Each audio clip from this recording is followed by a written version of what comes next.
مجھے یاد نہیں پڑتا کوئی ایک دن ایسا گزرا ہو جس میں امی ابو یاد نہ آئے. جس کے پاس ہیں پھر کیوں نہیں ان کی خدمت کرتے؟ یہ چلے جائیں گے تو پھر ملنے کے لیے قبرستان جانا پڑے گا, پھر قبر پر جا کر ان سے باتیں کرنی پڑیں گی, لیکن جواب نہیں آئے گا. تمہارے پاس ایک رحمت کا سائبان ہے. اب تو سائنس بھی یہ کہتی ہے 5-6 سال کا بچہ اور 60 سال کا بوڑھا یہ برابر ہوتا ہے.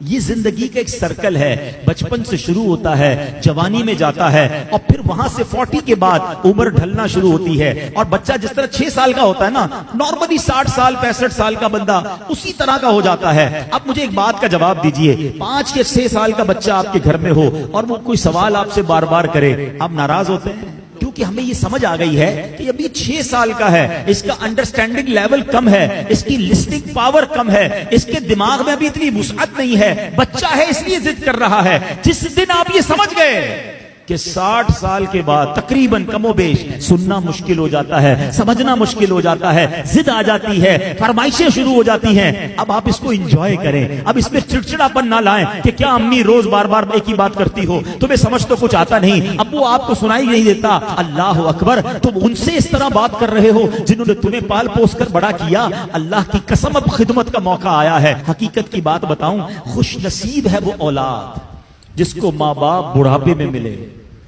ارے کئی ایسے ہیں جو ماں باپ کو بڑھاپے سے پہلے ہی کھو